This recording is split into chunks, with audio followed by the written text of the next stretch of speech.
It's showtime. Welcome into the SEC Pub. Welcome in. It's another week of college football, so it's another week in the SEC Pub. I'm your host, Dale. With me today, we got Nick from Roll Coverage. What's up, Nick? It's going good, man. There's a bunch of good college football this weekend. You excited? Yes, man. Yes, always excited for the college football slate, man. It's going to be a good weekend for sure. Yeah. Before we get into this weekend, let's kind of revisit last weekend. Give me your best and worst of the weekend. Okay, best. The best game is going to be the one that everyone's going to go to. It's going to be Oregon-Washington. It was the deciding factor of who's going to win the Heisman at this point. I think Penix and Bo Nix are 1 and 2, and Caleb Williams played himself into 3, which plays himself into my worst. Okay. The worst was Caleb Williams. Yeah. Caleb Williams played like trash and then came out saying like, oh man, wolves don't mind the thoughts of sheep or some BS. And then also wants to be like, oh, the people that draft me, you need to give me a stake in the team after this performance. Like, right. I heard about that. To be honest, Caleb Williams is, and I'm going to use this because I'm a Duke fan. He's the Christian Laettner right now. He's going to do real good in college, but when he gets in there, I mean, right now he's acting like a Daniel Jones. So, yeah, what a display by him.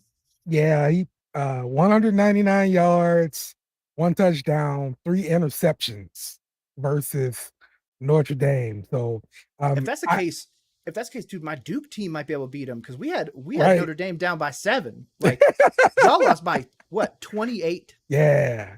I thought this was going to be a muddy game. I didn't realize Notre Dame had turf. So they had man. Yeah, they brought somebody, but they had Rudy out there or something. But but I knew the weather wasn't going to be that great. It was going to be cold. And you get those West Coast boys coming up there playing that cold, Yep. It'll be something they else. Can't handle it. And that's what I think is going to be a narrative moving forwards is can he do it at the highest level? Everyone's comparing him to Patrick Mahomes already. It's like, no offense, Patrick Mahomes isn't going to lose that bad to Notre Dame. Yeah. Sorry. It's just what it is. Yeah. Hey, I want to say hello to my son who's chiming in, watching the podcast. I appreciate you watching my podcast, son. So, all right. Let me give you my best and worst then. Yeah. So the best of the weekend for me is LSU taking care of business, beating up on Auburn 48-18. I'm so proud of my defense because they held the SEC opponent to less than 20 points for the second time this season. I was about to say it hasn't been on a consistent basis, but they did it. They did it. When they do something good, I have to praise them because the defense is bad. So yep. I appreciate that. They did not let me down. We are the king of the Tigers. Missouri, Auburn, y'all can suck it. Okay. Yeah. The worst of the weekend also has to do with LSU. Andre Evans, a 4-star cornerback from Nashville, Tennessee.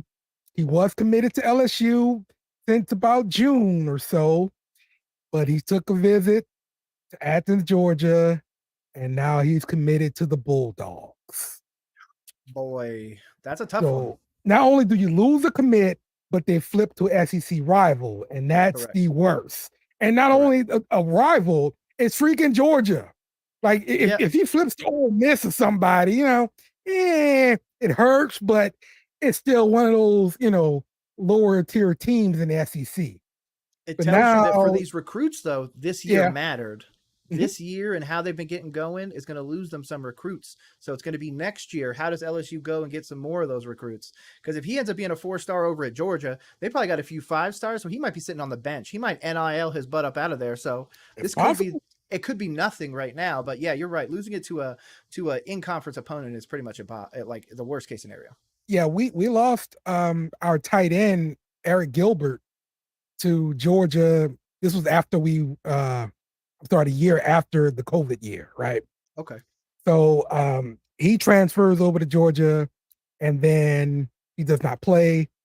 I think he transferred to like Nebraska, and he got caught like robbing a store or some stuff like that. So it's bad for him. That this guy had all the potential in the world.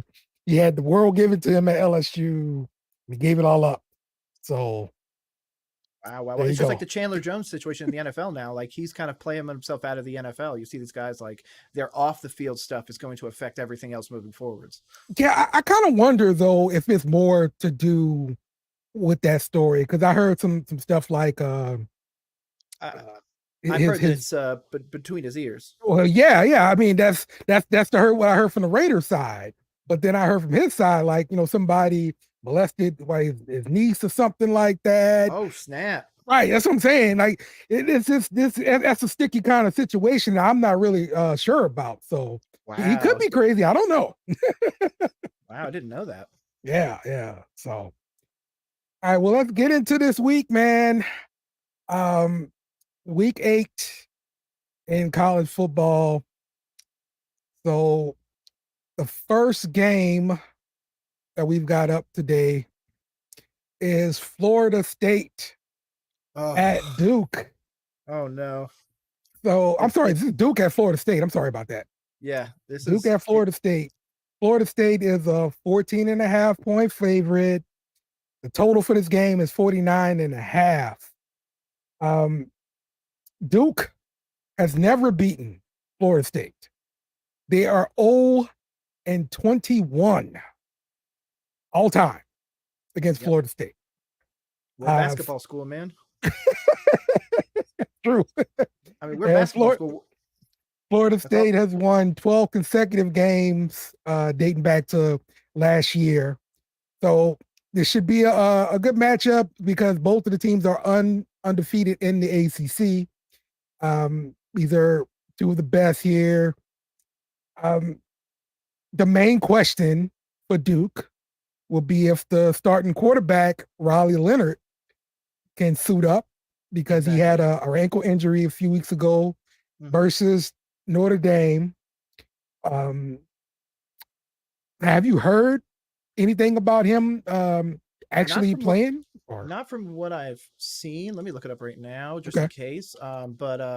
Yeah, I haven't heard anything. It says 2 days, 23. Nope, he's still questionable as of right now, unless there's been an update in the last little bit. He's the key to that game. Right. If Riley Leonard doesn't play, I would absolutely take FSU. Take all, give them all the points. It doesn't matter. They're going to win. That offense is going to be ridiculous. Yeah. But it's, if Riley Leonard is out there healthy and everything like that, we brought Notre Dame to within 7. Like we could have won that game. So I think that it's possible we could even win this game. If Riley Leonard plays, I'd take the points. I'd probably take the over 2. I think it's going to be really interesting. I'm trying to see right now, just in case anybody else has updated. Nope. Everyone's still trying to find out if he's going to play. So probably not a great sign. So if you're a better, I'd probably take Florida State money. Right. It's pretty much a dub. Yeah. But your defense has been looking pretty good. They've held teams to, 10 points a game for the most part. Yep. Defense is playing well. Offense is, getting some things done. But overall, this Florida State team is different. Florida State is getting ready to possibly compete for a natty. So I can't really pretend like Duke's there. I'll be happy if Duke gets there in my lifetime. So with that, again, I'm a basketball guy first, but I love football. Always supported Duke. Even when they were winning, a game or two, I'll take it. But I think it's just showing you that the NIL is truly changing things, and those franchises are coming up, like we're seeing with Ole Miss, Texas A&M, and everything like that. They seem to fade away into obscurity, but now with this NIL, it's starting to spread out more of that talent. We're starting to get more. Duke might finally actually be able to win a football game against Florida State. It's just not this year. If it is, though, I'm coming on this podcast next week without a shirt on. Okay. I'll paint Duke right here. Listen, my entire family, my sister Brooke, everybody graduated Florida State and everything. They're diehard from Florida and all. Yeah, I would never do that.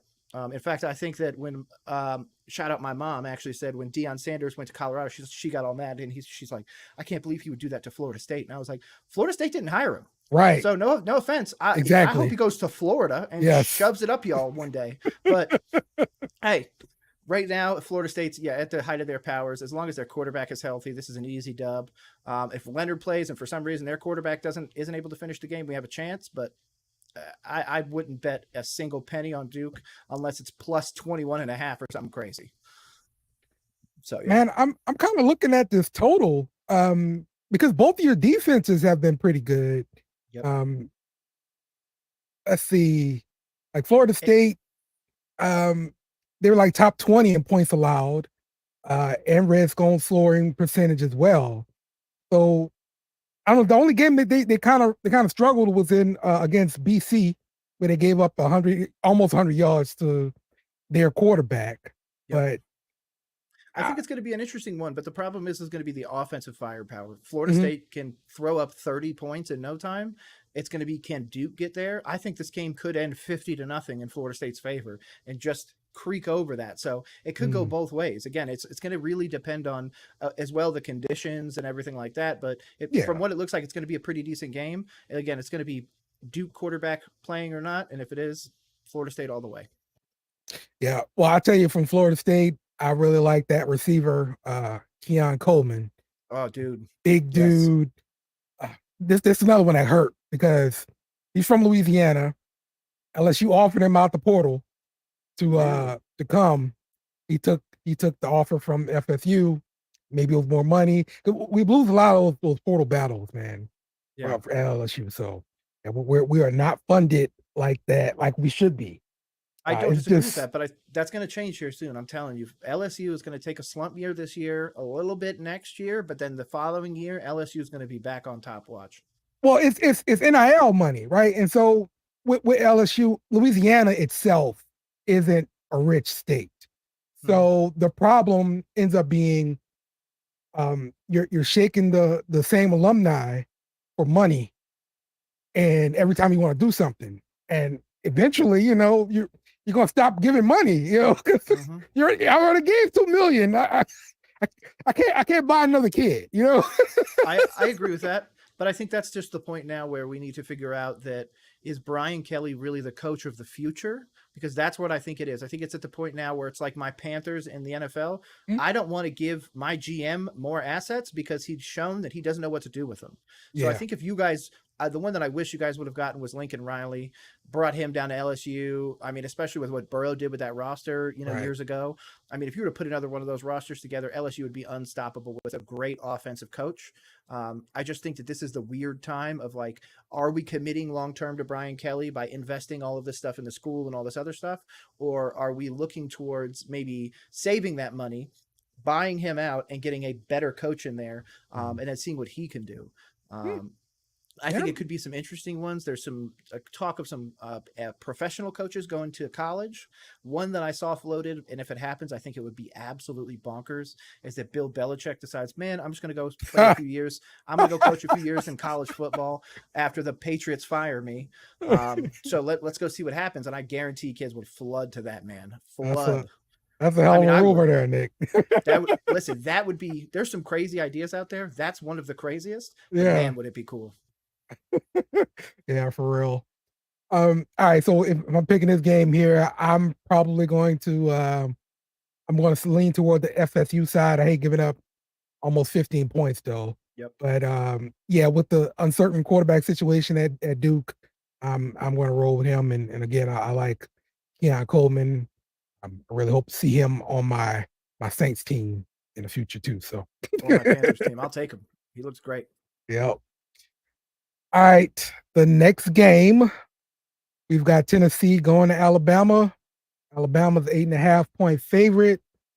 Total for this game is 48. Saban has lost only twice to the Vols in his career.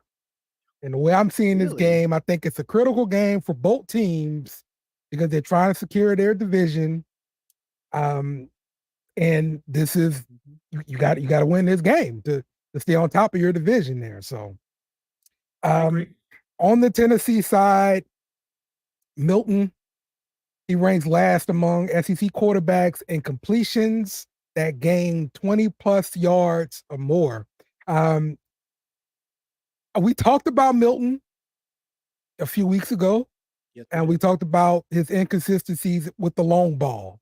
Yep. I'm seeing it more with the long ball, but also some intermediate stuff. Mm-hmm. And I'm kind of looking at this game thinking both teams maybe kind of mirror each other in the fact that it's question marks at quarterback. They kind of want to, play it safe, play some defense, and run the ball a little bit. How do you see this game playing out between Tennessee and Alabama?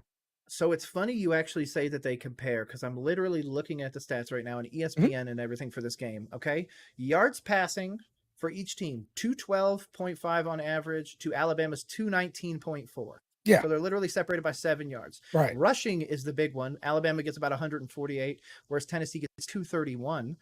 But yards allowed 300 for Tennessee, 292 for Alabama. Passing yards allowed are separated by 10, 197 to 198. And then their rushing yards are allowed are 105.2 versus 105.3. So they're literally perfectly matched up. But what that tells me is neither of these teams are good enough to make the playoffs. I was about to call him Milrow. Yeah, Milrow on the Alabama side. Yeah. He's not an NFL, caliber player at this point. Right. Milton, you're right. Their best option is to hit them with the deep ball. That's what they did with Hyatt and Hooker. That was an amazing tandem. Right. Alabama can't really defend against the long ball for the most part. They've got some decent ones, but that's really where they have the opportunity to win here. I don't see this being a crazy game. I see this being a low scoring affair. Yes. I'm not sure what the over-under is. You just had it up a second ago, but I would take the under. Yeah, 48, I'd take the under. Yeah. I don't think either of these teams can really get the ball going. I think that Milrow's too inconsistent. Milton can't hit that deep ball. I didn't know he was last in the ACC or in the SEC because he's 10-4 and Milrow's 11-4 on touchdowns and interceptions. Yeah. But like their top players, top receiver for Tennessee only has 305 yards, whereas top receiver for Bama 450 and 4 touchdowns. Yeah. Like there's a big disparity there. Still Right. Alabama versus Tennessee, but I could absolutely see this going either way. I'd probably take the plus point, so I'd take Tennessee plus 8.5. Yeah. It's going to be way too close. The only way that Alabama wins this by more than 8.5 is if Tennessee literally just gives it up. Crazy interceptions, stupid plays, even the ball on the ground, whatever it may be. Yeah, looking at the defenses, like they're both like up there in sacks in the SEC, like 1 and 2 pretty much. I'm sorry, 2 and 3 in sacks in the SEC. Bama is number 2 and Tennessee is number 3. But looking at those players like Dallas Turner, he's got 7 sacks on the year for Bama. James Pierce got 6 sacks on the year for Tennessee.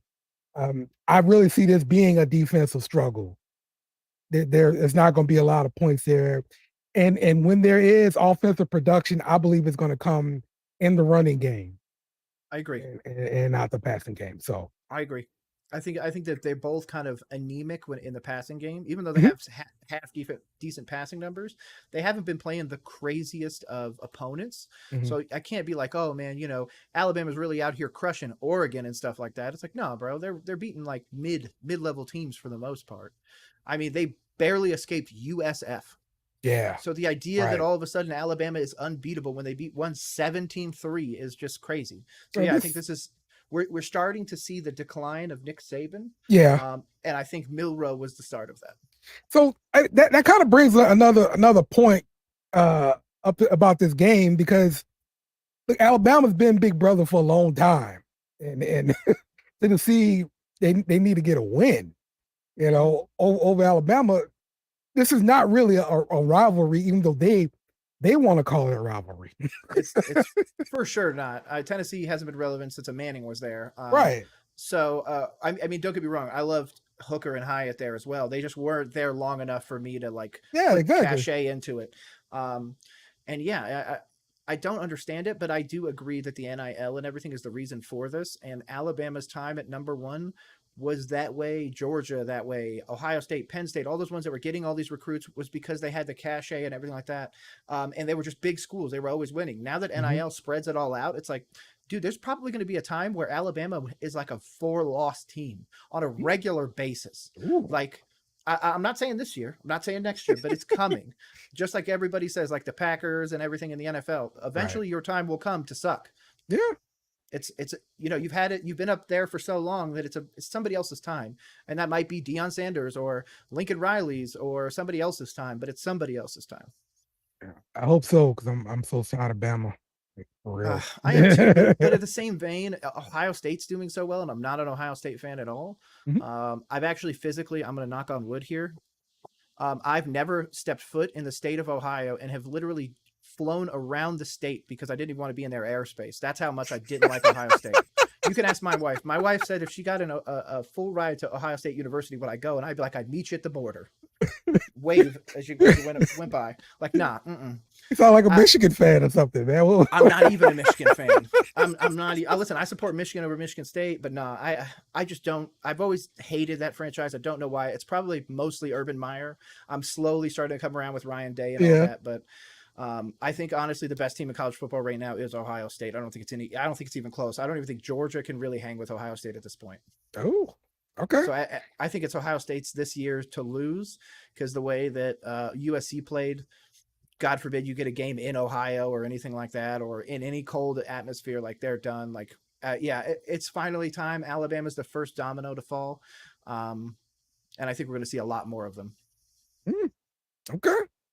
Well, we'll see here. I am going to bet, if I was betting, but I'd probably go ahead and take Tennessee plus the points. I think it's going to be a closer game, low scoring for sure. Definitely bet the under. I don't think there's any other way to go, man. Right. All right, next game. We have Penn State going to Ohio State. Ohio State is a 4.5 point favorite. Total here is 45.5. Penn State has lost the last 6 games to Ohio State. But both of these teams, they are coming into this game with a good defense. This is another one of those big brother situations, especially for the fact that Penn State's been coming for years now, right? Yep. Are they finally here? So close. They're so close. Right. I don't think they're there because their quarterback has no interceptions. Like, he's been playing a pretty clean year and everything like that. But Ohio State has the arguably best wide receiver talent that college football has seen ahead of time in a very long time. Marvin Harrison Jr. is going to be ridiculous. He's going to be the number 1 wide receiver. And if Caleb Williams wasn't out there, he'd be the number 1 pick. So I think that's going to be a big change. The one thing I would watch out for is Ohio State's defense has been lacking. Yards allowed on average for Penn State's 193.7, Ohio State 263.5. So a full 70 yards more almost. Actually, I'm sorry, it is a full 70 yards more. They're not giving up as much rush game. They're giving it in the passing game, but the Penn State quarterback has no picks and 400 less yards than McCord. So it's not like he's not throwing the ball. I think this could be a real interesting one. I'd probably still take Ohio State, but I could absolutely see Penn State running away with this, literally. Wow. Okay. The way to beat Marvin Harrison Jr. and McCord is to keep his ass on the sidelines. It's just like Patrick Mahomes. It's just run the ball out. Dude's got 78 carries. So that the top dude on the Ohio State for carries is 44 for 295 and 5 touchdowns.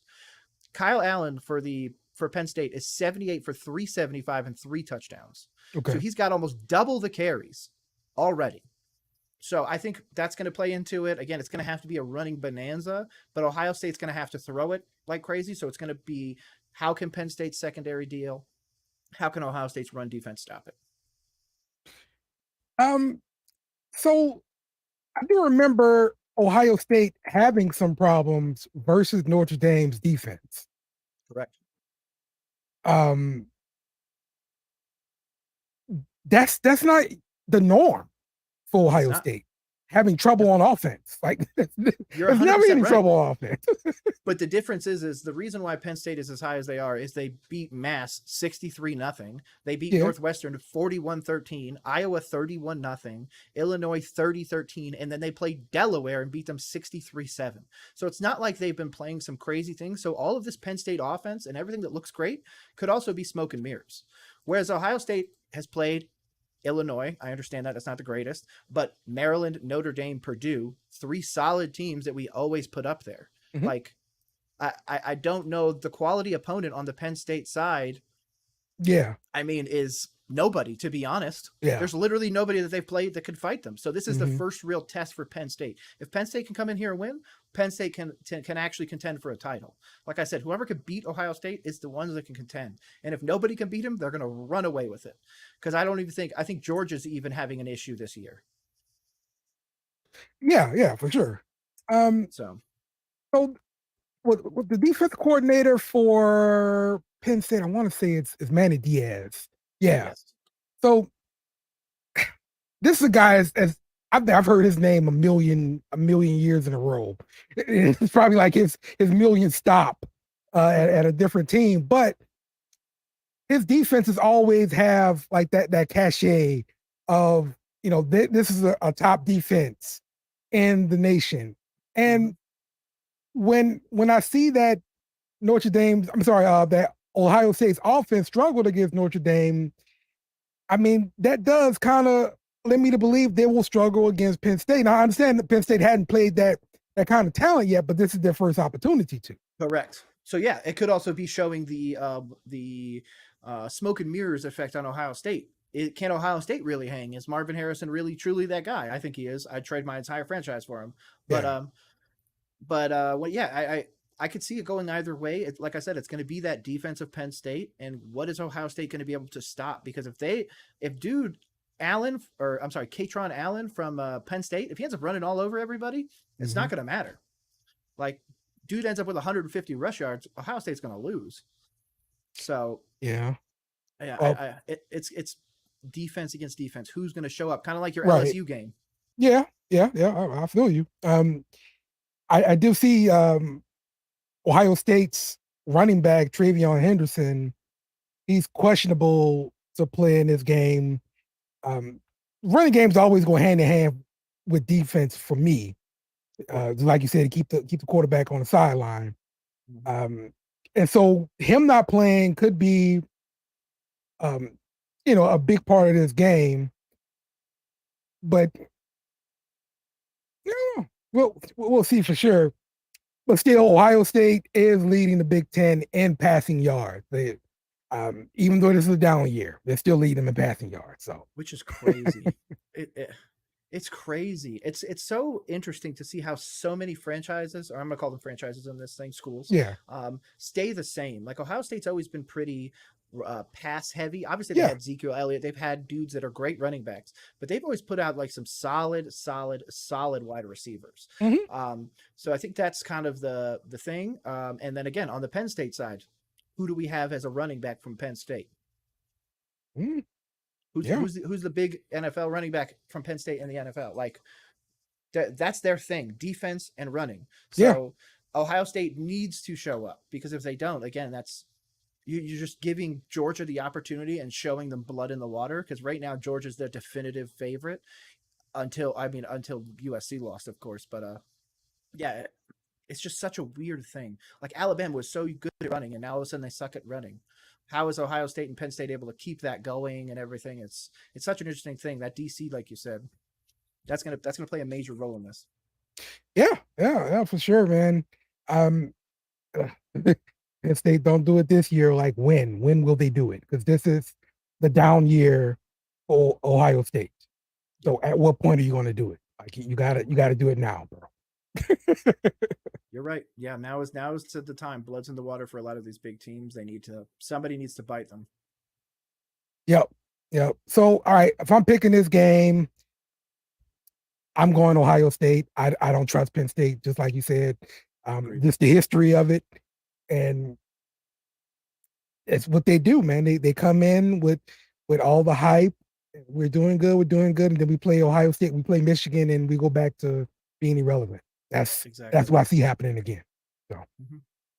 Yeah, they're like a good, really B tier franchise that seems to do really well, but when they get in those big A tier, top tier, like, okay, Kirk Cousins, they're essentially Kirk Cousins. They show up, it's prime time, it's time to lose. Like, that's okay. They're close though. That tells you how close they are. They're missing something. They just don't know what it is yet. Yeah. We'll We'll see if this is going to be their year or if it's going to be next year, like usual. So, all right. Is there any other game that we didn't talk about that maybe you're interested in? I mean, there's always the interesting ones. I'm actually finding myself wanting to watch more of the random ones. I actually saw a picture that at an FIU Panthers game versus somebody, they had 400 total people watching the game, like in the stands. There was literally nobody in the stands. So I was like, you know what? I'm going to start trying to watch more. I'm actually out here in Colorado for a little bit. So I'm going to probably try and see myself an Air Force game. I would have loved that to be this week. But yeah, that's going to be the one I'm watching this week is Air Force. They've been playing well. They're ranked. I think they've only lost one game so far. So yeah, I'm a big one on the military parlays whenever they go. Navy sucks this year, so take Air Force. It's going to be a blowout. But yeah, I'm always interested in those ones, the weird ones. I said one day I'm going to get a call from somebody. It's like, you want to come see Western Kentucky play, Jacksonville State? Yeah, I do. Absolutely. Let's go. Like, it doesn't matter. It's football. I want to be out there to support everybody. So yeah, I'm going to try and watch some weird ones. I'm going to try and stay away from the big ones because my feed is going to blow up over all the big games. So, okay. I'm kind of looking at this Utah and USC game. I know Utah has a quarterback situation where he's injured. Cam Rising. Right. And so he may not play. If he doesn't play, that's a wrap for them. Absolutely. But see, that's an interesting one because Utah still has to play Colorado. So he could end up not playing for this game, but be available for that game. And it's like such a weird thing. Yeah, USC is not looking good. Yeah. Yeah. USC looks like Oklahoma with Baker Mayfield and Kyler Murray. Okay. Same coach. He brought over the same idea. Right. Defense, man. There ain't no D. Yeah, man. Yeah, you're right. So, and the other game, of course, is going to be LSU versus Army. They're coming to LSU.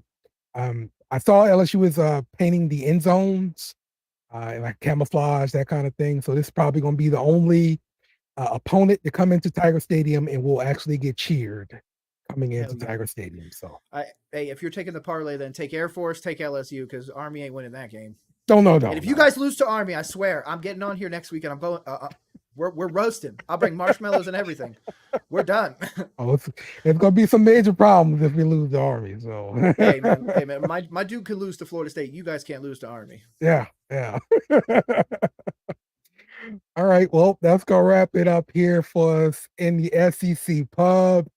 Appreciate you for joining us, Nick. Remember to go and follow Nick on Twitter at Roll Coverage.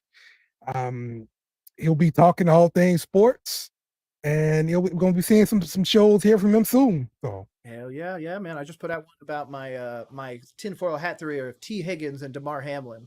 I did a little bit of a deep dive about that. Oh, if you're interested, go look at that one. That one's a real interesting one. It's a short too. It's only a minute long. All right, I like it. So we'll see you guys next week. We out. Remember to follow us on social media at BSN Beer Media. Also, smash the like button on YouTube and share with friends.